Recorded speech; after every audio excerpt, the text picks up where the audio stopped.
Hello, dear students. This is Kanza Salim, and today we are going to continue with the beautiful story A Triumph of Surgery. In the previous videos, we have read that Tricky is a dog who was overfed and was suffering from a disease by his mistress, Mrs. Pumphrey, and though she pampers Tricky a lot, but she overfeeds him, and Tricky really gets unwell, and Tricky needs to get hospitalized. He is being hospitalized, and gradually he is improving. So let's get started. When they had finished, Tricky took a walk around the shining bowls, licking casually inside one or two of them. Next day, an extra bowl was put for him, and I was pleased to see him jostling his way towards it. So, gradually, he was improving, and now as his meal was cut down, so gradually one more bowl was given to him to feed, and he was really happy to get that. From then on, his progress was rapid. He had no medicinal treatment of any kind, but all day he ran about with the dogs.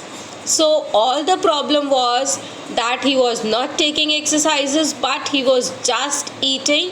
So he was not given any medicinal treatment. He was just left to run about with other dogs. So this physical activity, it was really helping Tricky to recover very soon.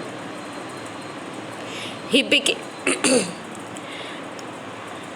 From then on, his progress was rapid. He had no medicinal treatment of any kind, but all day he ran about with the dogs, joining in their friendly scrimmages.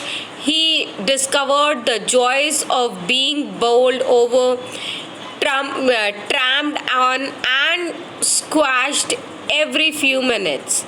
He became an accepted member of the gang, an unlikely, silky little object among the shaggy crew, fighting like a tiger for his share at mealtimes and hunting rats in the old hen house at night.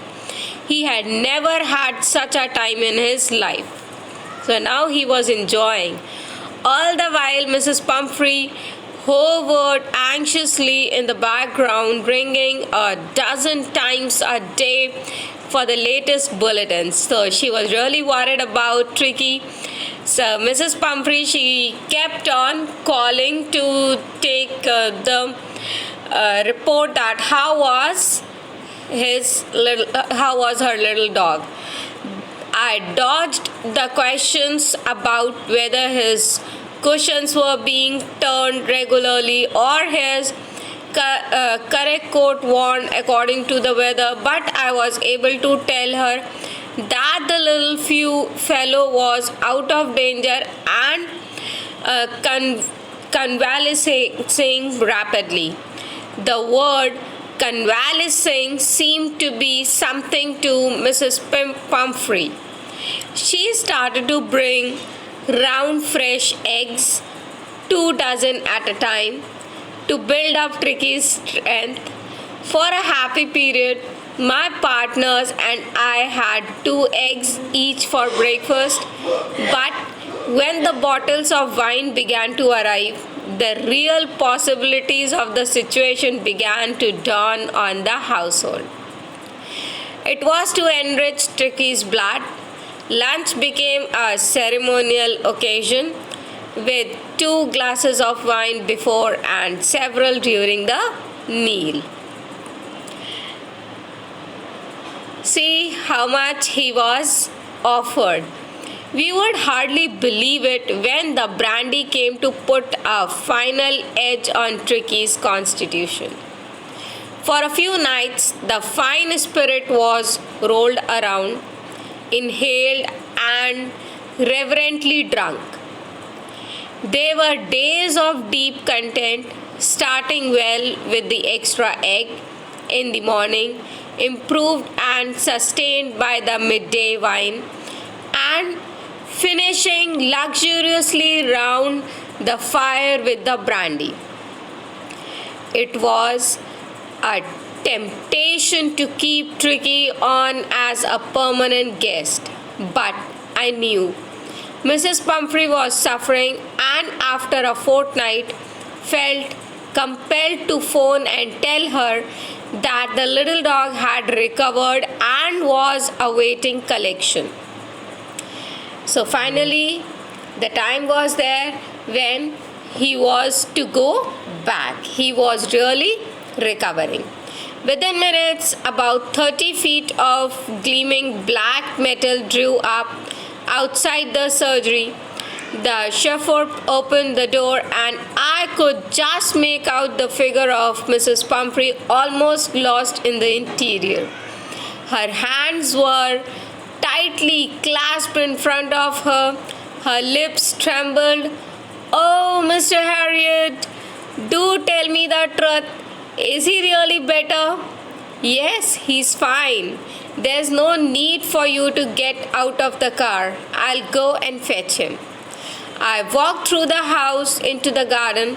A mass of dogs was hurtling round and round the lawn, and in their midst, ears flapping, tail waving, was the little golden figure of Tricky.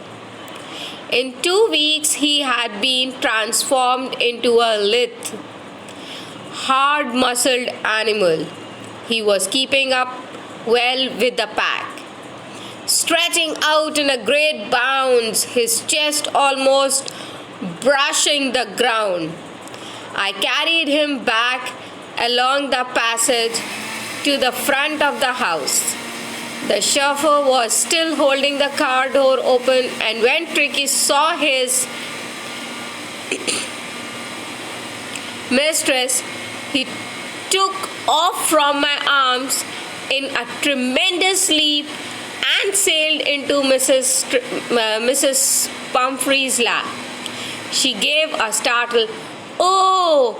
and then had to defend herself as he swung over her, licking her face and barking. So both of them were super excited seeing each other. They both were very happy. During the excitement, I helped the chauffeur to bring out the beds, toys, cushions, coats, and bowls, none of which had been used. As the car moved away, Mrs. Pumphrey leaned out of the window. Tears shone in her eyes. Her lips trembled. "Oh, Mr. Harriet," she cried, "how can I ever thank you? This is a triumph of surgery." So this was a beautiful story by James Harriet, the story of a triumph of surgery. Thank you. Have a great day. Stay happy and stay safe. Bye-bye.